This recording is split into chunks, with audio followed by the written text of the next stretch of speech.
Hello everyone, welcome to my channel. तो आज के इस लेक्चर में हम डिस्कस करेंगे रियल एनालिसिस और टोपोलॉजी के क्वेश्चन। इसके पहले पार्ट 1 में हमने रियल एनालिसिस के क्वेश्चंस को डिस्कस किए थे। आज के इस लेक्चर में रियल एनालिसिस के और टोपोलॉजी के जितने भी क्वेश्चन बचे हुए हैं वो हम आज सब डिस्कस करेंगे, अगर पॉसिबल हुआ तो। अगर वीडियो लंबा बनता है तो कुछ क्वेश्चन को जो कि रियल एनालिसिस के हैं वो क्वेश्चन हम डिस्कस करेंगे नेक्स्ट लेक्चर में, यानी कि रियल एनालिसिस पार्ट 3 में। और अगर पॉसिबल हो गया तो पूरे क्वेश्चंस को आज ही डिस्कस करेंगे, अदरवाइज पार्ट 3 में। बट आज टोपोलॉजी के जितने क्वेश्चन हैं वो हम सब डिस्कस करने वाले हैं, ठीक है। और इसके अलावा अगर आप पेड क्लास में ज्वाइन करना चाहते हो CSIR नेट के लिए, तो आप बैच ज्वाइन कर सकते हो, जो कि 11 अक्टूबर से स्टार्ट होने वाला है। आप जो फिलहाल अभी बैच स्टार्ट है वो CSIR नेट का और IIT JAM का, ये 2 बैच स्टार्ट है। अब जिसमें आप किसमें ज्वाइन कर सकते हो,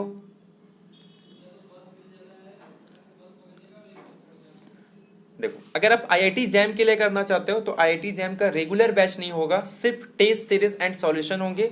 संडे टू संडे टेस्ट रहने वाला है। अगर आप इसमें ज्वाइन करना चाहते हो तो ये टेस्ट सीरीज आपके लिए काफ़ी यूजफुल होगा। अगर आपकी तैयारी अच्छे से चल रही है तो आप इस टेस्ट सीरीज को ज्वाइन कर सकते हो। बाकी अगर आपको कुछ भी कांटेक्ट करना है तो आप इस नंबर पे कांटेक्ट कर सकते हो, और जो भी आपको इंक्वायरी करनी इस नंबर पे आप कर सकते हो।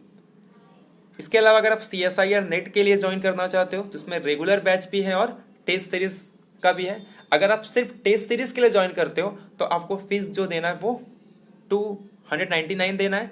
अगर आप रेगुलर बैच के लिए कर रहे हो तो यहाँ पे दोनों होगा, आपको टेस्ट सीरीज सॉल्यूशंस में मिलेंगे और इसके अलावा जो लेक्चर्स होंगे वो भी आपका यहाँ पे होगा, जो कि 10 अक्टूबर से पहले अगर आप करते हो तो आपको 20% का डिस्काउंट होगा, यानी कि जो फीस होगी वो 1199 ये आपका फीस होगा, ठीक है।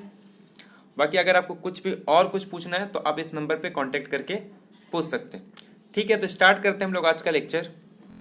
तो स्टार्ट करते हैं फर्स्ट क्वेश्चन से, जो कि सेट सी का ये क्वेश्चन नंबर 20 है। बाकी आप अपने सेट के अकॉर्डिंग क्वेश्चन नंबर देख सकते हो। तो क्वेश्चन में क्या गिवन है कि x अगर एक मैट्रिक्स स्पेस है और 2 सेट ले लो, यानी कि 2 सबसेट ले लो x का, सच दैट कि दोनों का जो इंटरसेक्शन है ना वो एम्प्टी आना चाहिए। देन जो दोनों सेट के बीच का डिस्टेंस अगर ग्रेटर देन 0 है तो ऐसा कब होगा। फर्स्ट कह रहा है यहां पे आई थिंक y और z ओपन होगा तब। सेकंड में कह रहा है कि y and z are close. Third में कह रहा है कि दोनों में से एक कॉम्पैक्ट हो जाए। और लास्ट में कह रहा है कि एक तो कॉम्पैक्ट हो बट दूसरा क्या होना चाहिए, क्लोज होना चाहिए।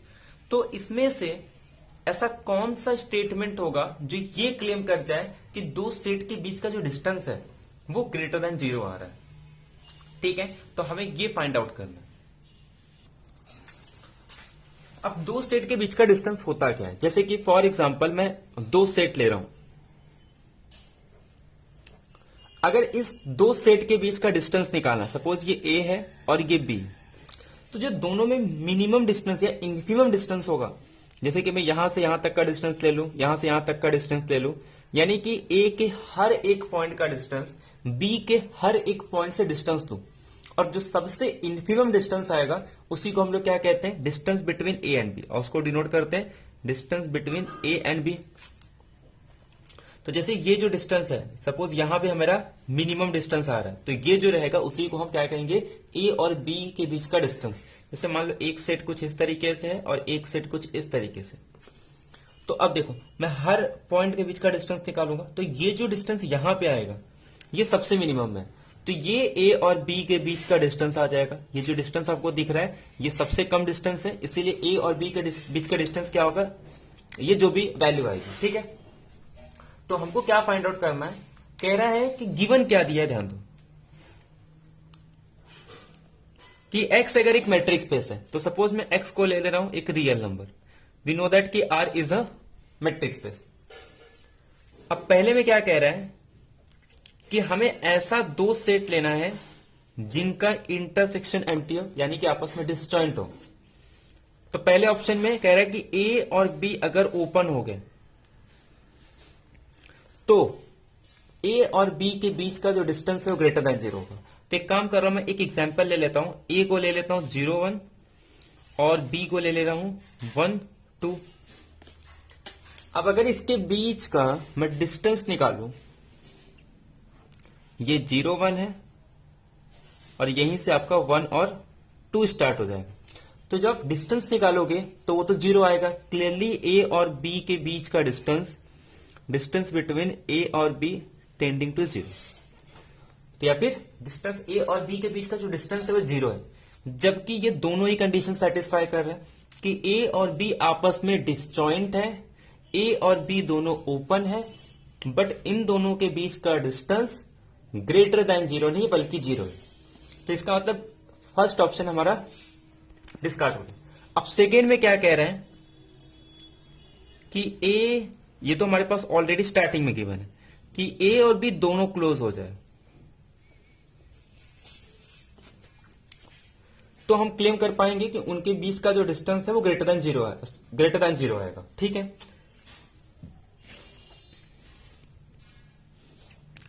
ए को एक सेट ले लो n, मतलब 1 2 3 4, n belongs to natural number, और बी एक सेट ले लो n प्लस 1 अपॉन n पर।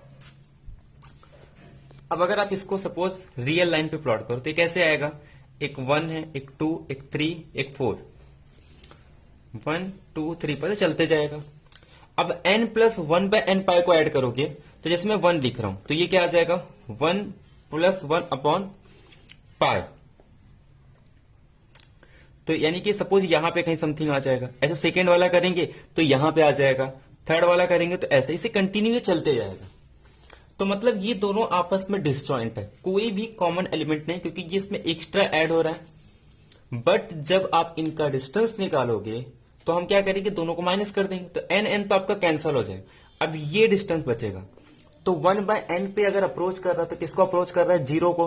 मतलब इन दोनों के बीच का जो डिस्टेंस आएगा वो 0 को अप्रोच कर रहा है, जबकि दोनों ही क्लोज सेट है। नेचुरल नंबर अपने को पता है क्लोज सेट है, n प्लस 1 बाय n पाई ये भी क्लोज सेट है, क्योंकि इसका लिमिट पॉइंट एम्प्टी आ रहा है और वो B के अंदर बिलोंग करता है।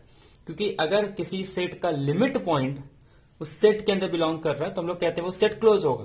तो दोनों ही क्लोज हैं, A और B के बीच का इंटरसेक्शन 0 है, लेकिन ये दोनों के बीच का जो डिस्टेंस है वो 0 आ रहा है, ना कि ग्रेटर देन 0।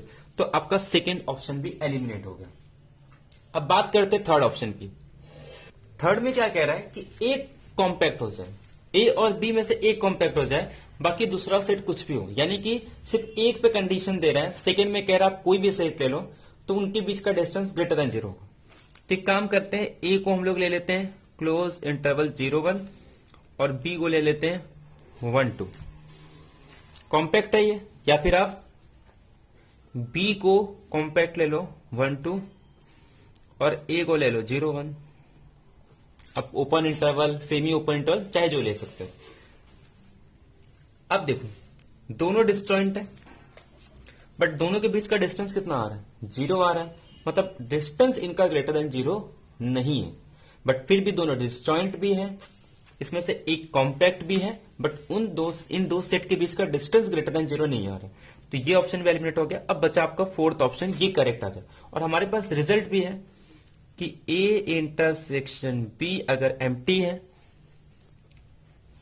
ए और बी में से, अरे ऐसा लिखो, one of the A and B are compact and other is close, और बाकी दूसरा जो रहेगा वो इज क्लोज।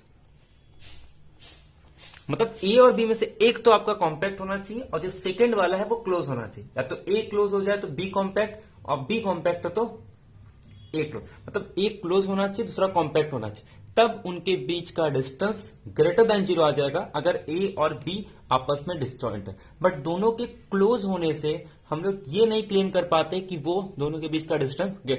इसका प्रॉब्लम क्या है, बाउंडनेस। क्योंकि बाउंडेड नहीं होता तो हम लोग क्लेम नहीं कर पाते। क्योंकि इसके पहले जो हम लोग एग्जाम्पल लिए थे n और n प्लस 1 बाय n पर, ये दोनों ही सेट बाउंडेड नहीं थे। यही रीजन था कि दोनों क्लोज सेट होने के बावजूद भी उनके बीच का डिस्टेंस ग्रेटर देन 0 नहीं आ रहा था। बाकी अगर बाउंडेड सेट हो तब आप ये कह सकते हो कि close is enough to claim that कि the distance between A and B is greater than 0। ठीक है, तो आपका जो फोर्थ ऑप्शन है वो तो आपका जो फोर्थ ऑप्शन है वो करेक्ट हो जाएगा। तो इसमें जो ऑप्शन नंबर है आपका A B C option wrong हो जाएंगे, आपका डी ऑप्शन करेक्ट आ जाएगा। अब सेकेंड क्वेश्चन देखो, ये बहुत ही फेमस क्वेश्चन है, हर बार एग्जाम में पूछा जाता है कि दो फंक्शन गिवन है आर टू आर, एक डिफाइन किया है साइन 1/x, दूसरा डिफाइन किया है x into sine 1/x।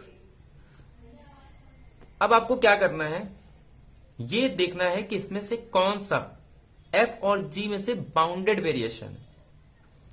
f bounded variation है या g बाउंडेड वेरिएशन है या दोनों बाउंडेड वेरिएशन है या फिर एक भी बाउंडेड वेरिएशन नहीं है। तो पहले तो हम समझते हैं कि बाउंडेड वेरिएशन का मीनिंग क्या होता है और उसके बाद देखते हैं इसमें से कौन सा बाउंडेड वेरिएशन है या कौन सा बाउंडेड वेरिएशन नहीं है। तो सबसे पहले हम समझते हैं वेरिएशन का मतलब क्या होता है। वेरिएशन का मतलब आपको पता ही होगा कि एक पॉइंट से लेकर दूसरे पॉइंट के बीच में कोई भी वैल्यू या कोई भी वेरिएबल कितना वैरी कर रहा है, कितना चेंज हो रहा है, उसको हम लोग सिंपल वेरिएशन बोलेंगे। अब जैसे मान लो एक ग्राफ है, अब देख सकते हो जैसे मैं इस पॉइंट से लेके इस पॉइंट के बीच में देखूं तो ये जो ग्राफ है यहां से यहां चले गया, मतलब जितना अगर जब डेल्टा एक्स यहां पे चेंजेस हुआ तो ये जो चेंजेस है ये कहां हो गए डेल्टा वाई। तो आपने इसको काउंट कर लिया कि सपोज ये वैल्यू आ गई सपोज A1, फिर आप यहां गए, यहां से लेके यहां तक ये सीधे सीधे इंक्रीजिंग फंक्शन है। जब आपने देखा कि यहां से लेके यहां तक ये आपका सपोज डेल्टा x2 है, मैं इसको सपोज कुछ B1 दे देता हूं, इसको सपोज B2। तो जब ये B1 चेंजेस हो रहा है तो इसके रिस्पेक्ट में ये कितना चेंजेस हुआ डेल्टा y1, तो ये सपोज मैंने इसको A1 दे दिया। ऐसे यहां पे जब ये इतना चेंजेस हुआ तो इसके रिस्पेक्ट में y कितना चेंज हो रहा है यहां से लेके यहां तक, तो मैं इसको दे दूंगा डेल्टा y2, यानी कि ये मेरा A2 आ जाएगा। तो ऐसे ही अगर एक कोई बाउंडेड कॉम्पैक्ट सेट पे अगर एक फंक्शन डिफाइन कर दिया जाए, सपोज एक f डिफाइन किया जा रहा है a to b to r, आप इसके सब इंटरवल निकालो, हर एक सब इंटरवल पे फंक्शन कितना वैरी कर रहा है आप उनका सम करो। जैसे ये a1 a2 जितने भी निकलेंगे आप उनका सम कर लो और आपको मॉड्यूलस वैल्यू लेनी है। तो ये सपोज जो a है वो ग्रेटर देन 0 ले लो, क्योंकि जो डिस्टेंस आएगा वो हम y2 माइनस y1 का मॉड्यूलस ले लें, तो ये सारी पॉजिटिव वैल्यू है। अब अगर ये बाउंडेड अबो है, अगर ये जो भी वैल्यू आ रही है अगर ये आपका बाउंडेड है यानी कि अपर बाउंड है, तो हम क्या कहेंगे कि ये जो फंक्शन है ये बाउंडेड वेरिएशन है इस क्लोज इंटरवल ए बी पे। मतलब इनडायरेक्टली मैं क्या कहना चाह रहा हूं कि जो y की वैल्यू वेरी हो रही है उसका जो वेरिएशन निकाल रहे हैं हम लोग कि जब x और x2 के बीच में कुछ चेंजेस हो रहा है तो उसके रिस्पेक्ट में y कितना चेंज हो रहा है। तो ऐसे हर सब इंटरवल के रिस्पेक्ट में जो y चेंजेस होगा उनको इकट्ठा करूंगा, अगर उनका सम एक फाइनाइट नंबर आ रहा है तो हम लोग कहते हैं कि हमारा फंक्शन इस क्लोज इंटरवल ए बी पे बाउंडेड है और हम लोग कहते हैं कि function is a bounded variation. तो ये कुल मिला जुला के इसका मीनिंग है। तो अब आप थोड़ा ग्राफ अगर बना के देखो, वैसे तो बहुत सारे रिजल्ट हैं जिनको देख के डायरेक्ट ये क्लेम कर सकते हो कि ये बाउंडेड वेरिएशन नहीं है। सबसे सिंपल जो आपका एग्जांपल है कि अगर किसी फंक्शन का डेरिवेटिव बाउंडेड आ जाता है तो आप सीधे सीधे कह दोगे कि फंक्शन जो है बाउंडेड वेरिएशन। अगर नहीं होगा तो फिर आपको चेक करना पड़ता है कि बाउंडेड वेरिएशन है या नहीं। तो आप एक पार्टीशन ढूंढने की कोशिश करते हो, किसी भी पार्टीशन के लिए अगर वो उनका जो सम है वो फाइनाइट नहीं आ रहा है, मतलब उनके वेरिएशन का सम, तो आप कहोगे कि फंक्शन बाउंडेड वेरिएशन नहीं है। अदरवाइज आपको कुछ और यूज करना पड़ेगा। अगर फंक्शन इंक्रीजिंग हो डिक्रीजिंग हो तब भी आप क्लेम कर पाते हो फंक्शन बाउंडेड वेरिएशन है। तो ये कुछ रिजल्ट है, बट मैं आपको थोड़ा ग्राफ से आइडिया देता हूं। पहला ग्राफ क्या गिवन है, साइन 1/x। ठीक है, साइन 1/x का अगर आप ग्राफ देखो तो आपको पता हो कुछ इस तरीके से ग्राफ आता है। तो कुछ इस तरीके से, क्योंकि ये वैल्यू कभी भी -1, ये पूरा ऐसे वेरी करते रहेगा, मतलब किसके बीच में रहेगा, -1 और 1 के बीच में। तो वेरिएशन का मतलब क्या होता है, आप क्या करोगे, किसी भी दो पॉइंट के बीच, मतलब किसी दो पॉइंट के बीच में y कितना वेरी कर रहा है वो आपको निकालना है। बट प्रॉब्लम क्या हो जाता है, जब मैं जीरो के नेबरहुड में कितना भी छोटा सब इंटरवल, मतलब कितना भी छोटा इंटरवल हो, उसमें ये इतना वेरी कर रहा है, ये इतना ऑसिलेट होता है कि आप कभी भी इसका वेरिएशन नहीं निकाल पाओगे। ये इतना ज्यादा वेरी होता है, आप इसका सोचोगे कि चलो मैं इसका वेरिएशन निकालूं, तो आप इसका वेरिएशन कभी कैलकुलेट नहीं कर सकते, तो ये इतना ज्यादा वेरी होता है। जब अगर आप इसका जीरो के नेबरहुड में क्या निकालोगे, इसका टोटल वेरिएशन निकालने जाओगे, तो ये जो फंक्शन है ये बाउंडेड वेरिएशन नहीं होता है। तो ऐसे ही आप इसको लेफ्ट में भी कर सकते हो, ये भी ऐसे, मतलब जीरो के अराउंड ये बहुत वेरी हो जाता है। अब इसके बाद जो सेकेंड आपको दिख रहा है वो आपको कह रहा है x इंटू साइन 1/x। अब अगर आपको इसको ग्राफ निकालना है तो आप क्या कर सकते हो, इसमें आप इसको लेस देन लिख सकते हो, किससे, मॉडुलस x और मॉडुलस साइन 1/x। और आपको x की वैल्यू किसके बीच में गिवन है, 0 to 1, तो यानी कि, और साइन 1/x ये वैल्यू किसके इक्वल आ जाएगा, जब साइन 1/x की अगर बात करूं तो ये वैल्यू तो लेस देन, यानी कि ये मॉड x से लेस देन आएगी। तो यानी कि अगर आप इसका ग्राफ प्लॉट करोगे तो ये किसके बीच में आने वाला है, यहां से आप एक ऐसा ये ग्राफ बना लो, और जब इस तरीके से आप इसका, ठीक है, ये इस तरीके से आपका ग्राफ आ जाएगा इसका, तो ये टाइप का ग्राफ हो। तो अब यहां से आपको देखो समझ में नहीं आ रहा है कि जीरो के नेबरहुड में अगर मैं इसका वेरिएशन निकालूं तो ये बाउंडेड वेरिएशन है या नहीं। तो यहां पे आपको देखो, यहां तो आपको डायरेक्ट ग्राफ से क्लियर हो गया था कि जीरो पे ये इतना ज्यादा वेरी हो रहा है कि आप इसका वेरिएशन नहीं निकाल सकते, वो एक फाइनाइट वेरिएशन है, बट यहां पे आप क्लेम नहीं कर पाओगे। तो अब आपको क्या करना होगा, एक पार्टीशन यूज करना पड़ेगा, जिसके रिस्पेक्ट में जब आप एक्स को, मतलब जब आपको क्लोज इंटरवल ए बी दिया है या फिर कॉम्पैक्ट सेट, जब उसका पार्टीशन कर रहे हो, उसके रिस्पेक्ट में जो टोटल वेरिएशन आ रहा है वो बाउंडेड नहीं आ रहा है। तो अब यहां पे हम लोग क्या डेफिनेशन का यूज करेंगे, हमारे पास गिवन क्या है, f of x is equal to x into sine 1/x। अब आप एक पार्टीशन ले लो 0 1 का। पार्टीशन आप कैसे लोगे, देखो 0 2/π 2n+1, ठीक है, उसके बाद 2/π 2n+, या फिर एक कम होगा 2n-1। ऐसे लास्ट में जब आगे जाओगे तो आपको क्या लेना रहेगा, 1/π, उसके बाद 2/3π, उसके बाद 2/5π। जब आप ये पार्टीशन लोगे और इसे पुट करोगे, जब इसका टोटल वेरिएशन निकालोगे तो वो एक फाइनाइट वैल्यू नहीं आता, यानी कि आप जितना चाहे उनका सम इंक्रीज कर सकते हो। तो इस पार्टीशन के लिए ये जो फंक्शन है, ये टोटल वेरिएशन इसका एक फाइनाइट नहीं आता, यानी कि ये बाउंडेड वेरिएशन नहीं है। तो आपको एक पार्टीशन मिल जाएगा अगर वो बाउंडेड वेरिएशन नहीं है, जिसके रिस्पेक्ट में जब आप टोटल वेरिएशन निकालोगे वो एक फाइनाइट वैल्यू नहीं आएगी। तो ये जो सेट है, ये जो फंक्शन है, ये आपका बाउंडेड वेरिएशन नहीं है, not a bounded variation. Sine 1/x bounded variation नहीं है। अगर सपोज आपको x² इंटू साइन 1/x थे, आप फिर से क्या करोगे, इसका डेरिवेटिव फाइंड आउट करोगे, और अगर इसका डेरिवेटिव बाउंडेड आता है तब तो आप कहोगे कि फंक्शन बाउंडेड वेरिएशन है। अदरवाइज आपको फिर से चेक करना पड़ेगा पार्टीशन का यूज करके, क्या आप कोई ऐसा पार्टीशन ढूंढ पा रहे हो जिसके रिस्पेक्ट में ये बाउंडेड, जिसके रिस्पेक्ट में इसका टोटल वेरिएशन वो एक फाइनाइट वैल्यू आ रहा है या नहीं।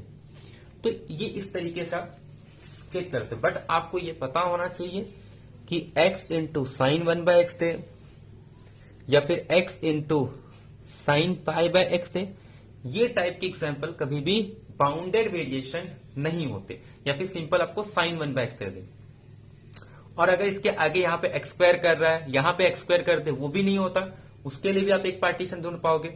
ये आप चेक कर सकते हो इसके डेरिवेटिव फाइंड आउट करके, अगर वो क्लोज इंटरवल बाउंडेड है तो ये भी आपका बाउंडेड वेरिएशन हो जाएगा। तो यानी यहां पे दोनों ही बाउंडेड वेरिएशन नहीं है।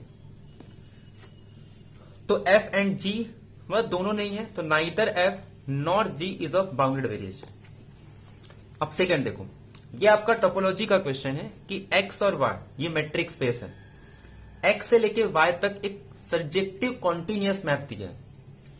तो पहले तो आपको कॉन्टिन्यूअस फंक्शन का डेफिनेशन पता होना चाहिए इन जनरल टोपोलॉजी के अंदर।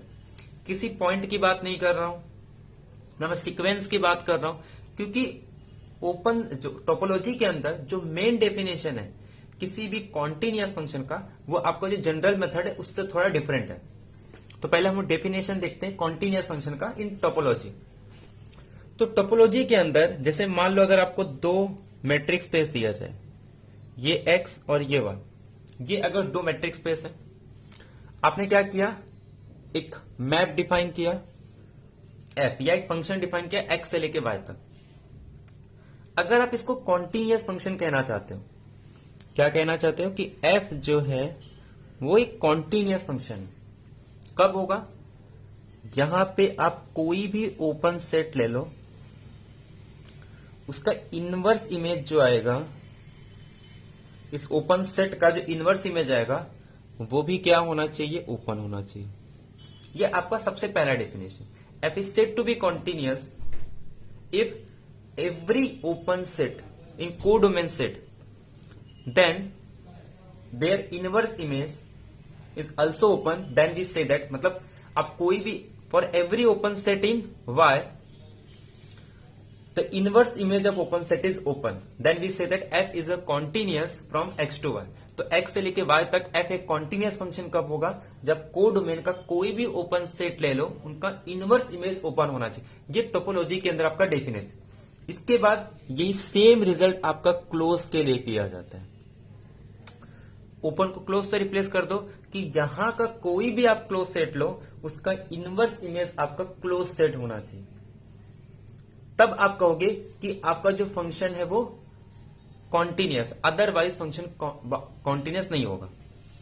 अब सुनो, अब बात आती है कि क्या अगर कोई कॉन्टिन्यूअस फंक्शन है, मैं यहां का एक ओपन सेट ले लूं तो क्या ये भी ओपन होगा? क्या मैं यहां का अगर क्लोज सेट ले लूं तो ये भी क्लोज होगा? मतलब ये ओपन है तो उसका इमेज ओपन होगा, ये क्लोज सेट है तो उसका इमेज क्लोज होगा। जैसे आप लोग ये डिस्कस करते हो कि यहां पे अगर आप कोई भी कनेक्टेड सेट ले लो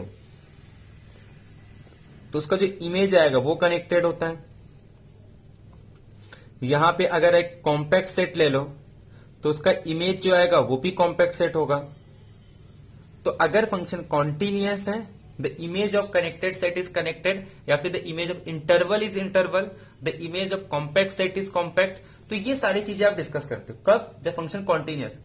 बट क्या यही सेम रिजल्ट आपका ओपन और क्लोज सेट के लिए होता है कि क्या ओपन को ओपन पे भेजा जाता है, क्या क्लोज को क्लोज भेजा? तो इन जनरल ये रिजल्ट आपका ट्रू नहीं होता है, क्योंकि ओपन अगर ओपन पे जाता है तो ये अलग चीजें हैं, ओपन मैपिंग थ्योरम में पढ़ते हैं, या फिर टोपोलॉजी के अंदर हम अलग से एक टर्म यूज करते हैं कि f is a continuous open या ओपन कॉन्टिन्यूअस मैप, या फिर f is a close continuous map.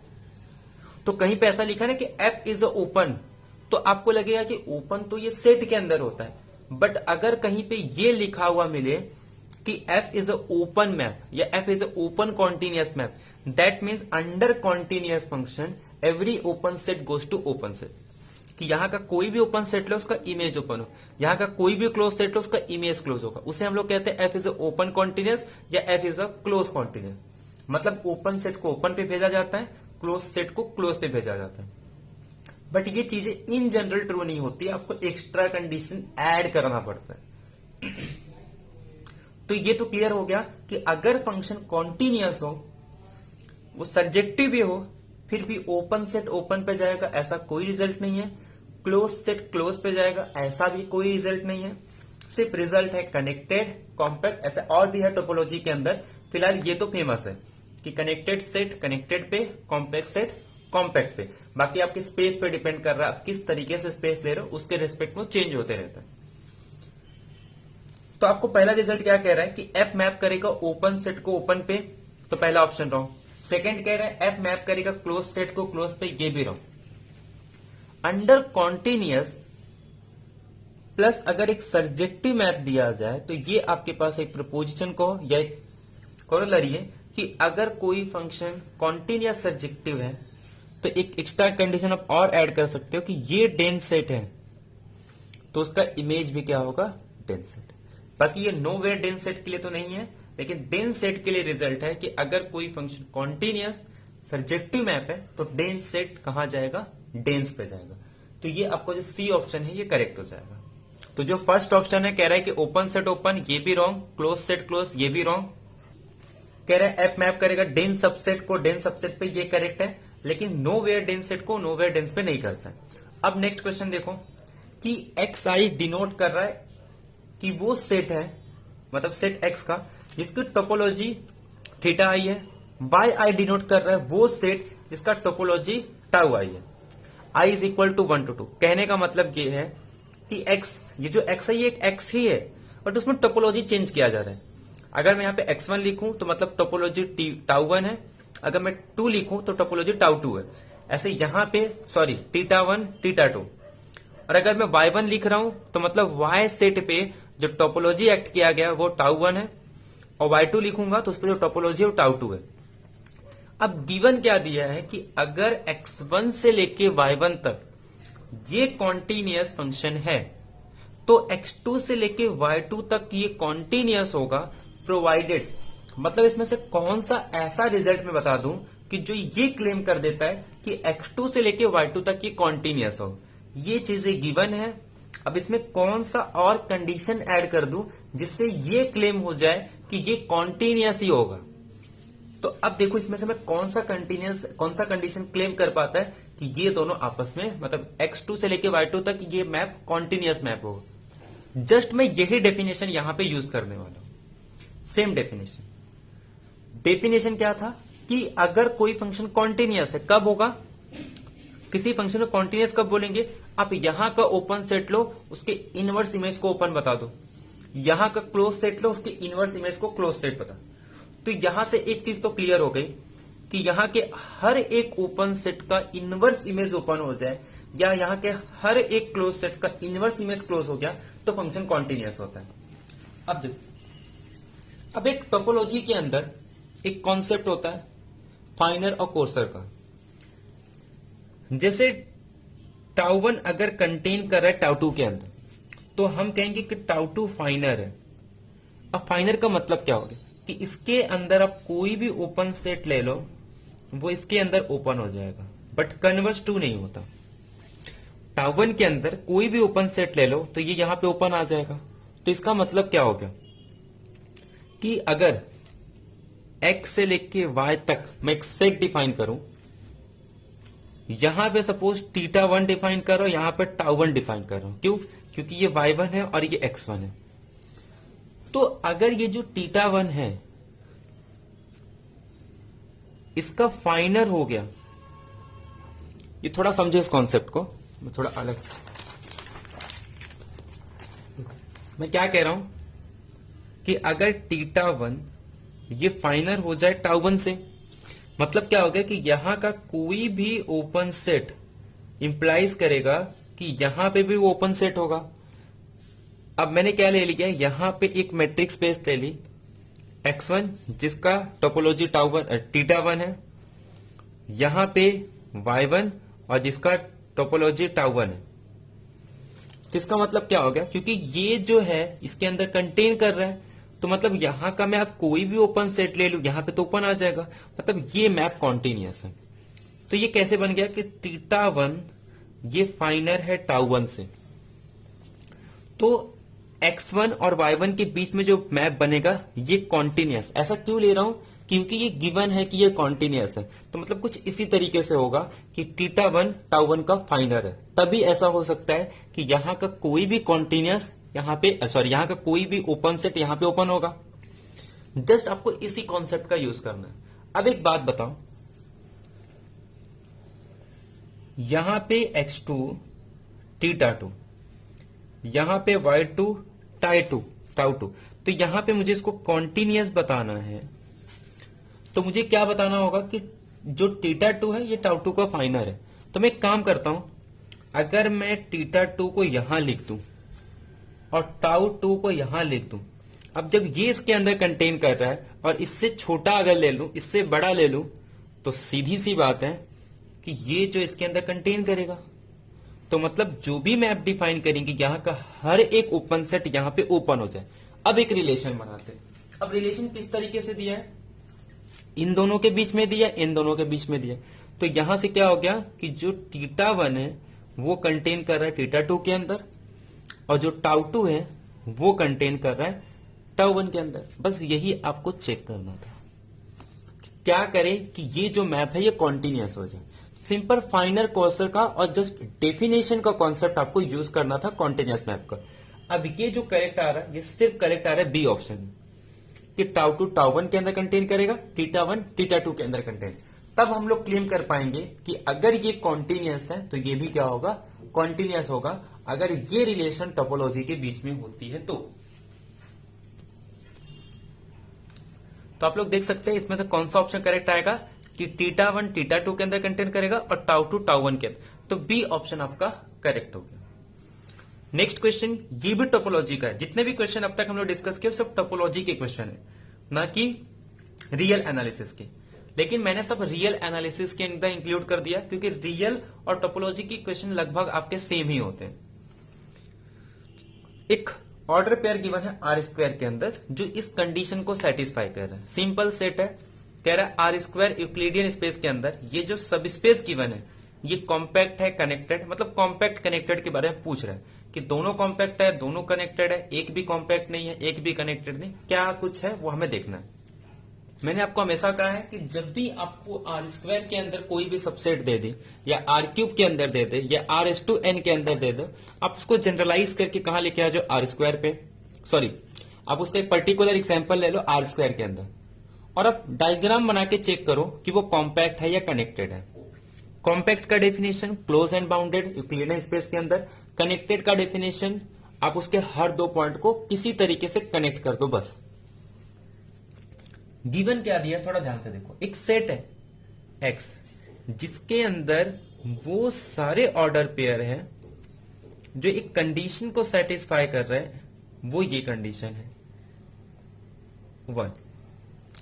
अगर आप ध्यान से देखो तो ये किसका इक्वेशन है, ये एक सर्कल का इक्वेशन है जिसका रेडियस कितना है, इसको मैं 1 का स्क्वायर लिख सकता हूं 1, और जिसका जो सेंटर है वो आपका n और 0 आ रहा है। मतलब ये n इज इक्वल टू, ये कुछ इस तरीके से भी हो सकता है, n इज इक्वल टू 1, ये कुछ इस तरीके से भी हो सकता है, ये कुछ इस तरीके से, मतलब इस तरीके से आपका होगा जिसका सेंटर मे बी 1 0 हो, मे बी 2 0 हो, मे बी 3 0 हो, मे बी 4 0, बट रहेगा तो एक सर्कल जिसका सेंटर n पे हो और y एक्सिस 0 पे हो, इसका रेडियस 1 है। बट ये ध्यान से देखो ये कैसा सेट है, एक सर्कल हमेशा क्लोज भी होता है प्लस बाउंडेड भी होता है, और क्लोज और बाउंडेड यूक्लिडियन स्पेस के अंदर इन जनरल टोपोलॉजी के अंदर नहीं होते, बट मैट्रिक स्पेस के अंदर या आप ये कह सकते हो यूक्लिडियन स्पेस के अंदर ये रिजल्ट ट्रू है कि every close and bounded by Heine Borel theorem is a compact. तो ये आपका कॉम्पैक्ट हो जाएगा। कनेक्टेड की बात करते हैं, जाहिर सी बात कनेक्टेड है, आप इस सर्कल के किसी भी दो पॉइंट को कनेक्ट कर, एक्चुअली में ये खुद ही एक है तो ये खुद सर्कल है, सर्कल हमेशा कनेक्टेड होता है, तो ये आपका कॉम्पैक्ट भी है कनेक्टेड भी। बहुत ही सिंपल क्वेश्चन था, आप देख के इसका आंसर बता सकते हैं।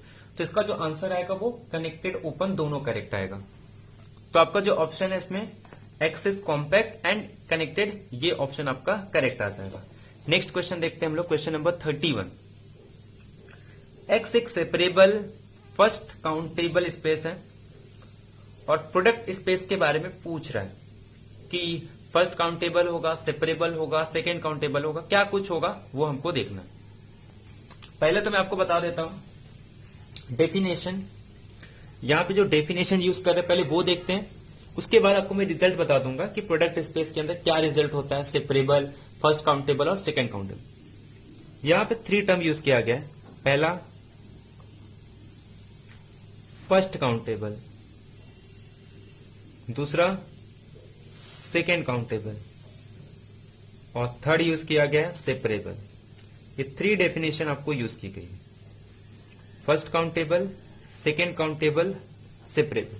जब लोग रियल की बात करते हैं तो ऐसा कुछ नहीं होता first countable second countable, but जब हम टोपोलॉजी की बात करते हैं तो वहां पे first countable, second countable, separable ये डिस्कस किया जाता है। और what is the first countable, ये रिलेटेड होता है हमारा लोकल बेसिस से, कि आपका इन जनरल बेसिस से होता है, और ये आपका काउंटेबल बेसिस। समझेंगे अभी क्या है एक चीज। किसी भी सेट को, क्या मतलब किसी भी टोपोलॉजी को हम लोग क्या बोलेंगे, फर्स्ट काउंटेबल। कब बोलेंगे फर्स्ट काउंटेबल, अगर आपको टोपोलॉजिकल स्पेस दिया जाए, ये फर्स्ट काउंटेबल होगा। कब होगा, आप इसका कोई भी पॉइंट ले लो, एक बेसिस आपको मिल जाएगी ओपन सेट की। कैसी होनी चाहिए, काउंटेबल होनी चाहिए। लोकल स्केल में इसको बोल रहा था क्योंकि ये पॉइंट के रिस्पेक्ट में आता है। टोपोलॉजी का कोई भी पॉइंट ले लो, उसके रिस्पेक्ट में एक आपको ओपन सेट का मतलब एक बेसिस मिल जाएगा, काउंटेबल बेसिस, सच दैट कि ये जो P है इस B अल्फा के अंदर बिलोंग करना चाहिए, और जितने भी open set P open set A को बिलोंग कर रहे हैं तो इसके अंदर कंटेन करने चाहिए member of B alpha, member of B alpha. तो इसे हम लोग कहते हैं फर्स्ट काउंटेबल। तो फर्स्ट काउंटेबल का डेफिनेशन क्या है, आप कोई भी पॉइंट उठाओ, एक बेसिस मिल जाएगा, इसको लोकल बेसिस भी कह सकते हैं, एक बेसिस मिल जाएगी। कैसी, काउंटेबल बेसिस। तो हम लोग काउंटेबल वर्ड क्यों यूज कर रहे हैं, इसीलिए कि इसके पास एक काउंटेबल बेसिस है, और बेसिस का डेफिनेशन जस्ट लिखा है कि पॉइंट को मतलब जो पॉइंट है उसको कंटेन करेगा बेसिस के एलिमेंट, और जितने भी ओपन सेट P को कंटेन कर रहे हैं वो किसको कंटेन करेंगे, B अल्फा के मेंबर को कंटेन करेंगे। तो इसे हम लोग कहते हैं फर्स्ट काउंटेबल। और जो सेकेंड काउंटेबल है ये इन जनरल बेसिस होता है, जैसे ये पॉइंट के लिए है, सिर्फ इसके पास काउंटेबल बेसिस होने चाहिए। किसके लिए, टोपोलॉजी के। क्योंकि अगर ये एक, जैसे मैं ये ले लूं एक्स टाउ, अगर एक टोपोलॉजिकल स्पेस है तो इस टोपोलॉजी के लिए एक बेसिस मिलना चाहिए। जस्ट बेसिस का डेफिनेशन यूज करेंगे यहाँ पे कि आप कोई भी टाउ के अंदर कुछ तो एलिमेंट होंगे, और सारे एलिमेंट कैसे होंगे, ओपन होंगे। तो उसके हर एक एलिमेंट को मैं B अल्फा के यूनियन में लिख सकता हूं, तो B अल्फा उसका बेसिस जाएगा। तो अगर ये काउंटेबल है, जैसे हमारा ओपन सेट का डेफिनेशन होता है, as it is same definition होता है किसके, इसका आप कोई भी ओपन सेट ले लो और उसके अंदर जितने भी पॉइंट है, ठीक है, उसके जितने भी पॉइंट है उसको कंटेन करने वाले जितने भी मतलब B अल्फा के मेंबर होंगे वो कंटेन करेंगे A सेट के अंदर। मतलब इसका एक आप ओपन सेट ले लो A, उसका एक पॉइंट ले लो, अगर उसको उस पॉइंट को कंटेन करने वाला अगर B अल्फा के पास एक एलिमेंट है तो वो उस ओपन सेट के अंदर कंटेन करना चाहिए। तो उसको हम लोग क्या बोलेंगे कि वो एक्स टाउ एक सेकेंड काउंटेबल है, और every second countable space is first countable. Separable मतलब उसके पास काउंटेबल डेंस सेट होने चाहिए, ठीक है। सेकेंड काउंटेबल सेपरेबल भी हो जाता है, एक लिंडेलेफ स्पेस होता है वो भी हो जाता है कि अगर एक सेकेंड काउंटेबल है तो लिंडेलेफ स्पेस है, और अगर सेकेंड काउंटेबल है तो सेपरेबल। तो ये कुछ डेफिनेशन थे। अब प्रोडक्ट स्पेस के अंदर एक्स और वाई, अगर ये फर्स्ट काउंटेबल है तो इनका जो प्रोडक्ट स्पेस आप लोगे एक्स क्रॉस वाई, ये भी फर्स्ट काउंटेबल। अगर फर्स्ट काउंटेबल है तो फर्स्ट काउंटेबल, सेकेंड काउंटेबल है तो जो एक्स क्रॉस वाई आएगा ये भी सेकेंड काउंटेबल। अगर ये सेपरेबल है तो एक्स क्रॉस वाई भी सेपरेबल। लेकिन अगर ये नॉर्मल स्पेस है तब आप नहीं कह सकते कि एक्स क्रॉस वाई भी नॉर्मल होगा, इसमें कुछ एक्स्ट्रा कंडीशन ऐड करना।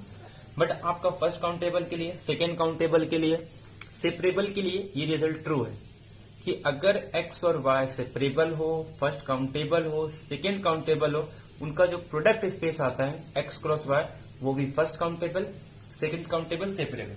आपसे यही तो कह रहा है कि एक्स सेपरेबल है, फर्स्ट काउंटेबल है, तो x क्रॉस y क्या, सिंपल x ही यूज किया है, तो x क्रॉस x क्या हो जाएगा, वो फर्स्ट काउंटेबल भी होगा सेपरेबल भी, यानी कि आपका फर्स्ट ऑप्शन करेक्ट आ जाएगा कि अगर x सेपरेबल फर्स्ट काउंटेबल है, x cross x in the product topology वो फर्स्ट काउंटेबल भी होगा सेपरेबल, तो ये ऑप्शन आपका करेक्ट आ जाएगा। ठीक है, तो एक दो क्वेश्चन और करते हैं, तो बचे हुए जो रियल एनालिसिस के क्वेश्चन है, एक्चुअल में जो भी टोपोलॉजी के क्वेश्चन थे वो हम सारे डिस्कस कर चुके हैं, अब जो क्वेश्चन बचे वो सब रियल के बचे हुए हैं।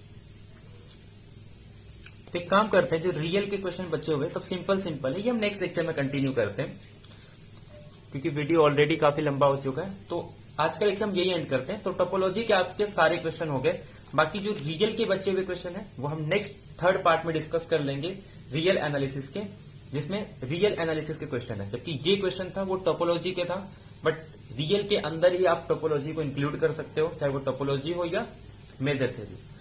तो मिलते हैं नेक्स्ट लेक्चर में, जहां पे हम लोग रियल के बाकी बचे हुए क्वेश्चंस को डिस्कस करेंगे। Thank you very much, have a nice day.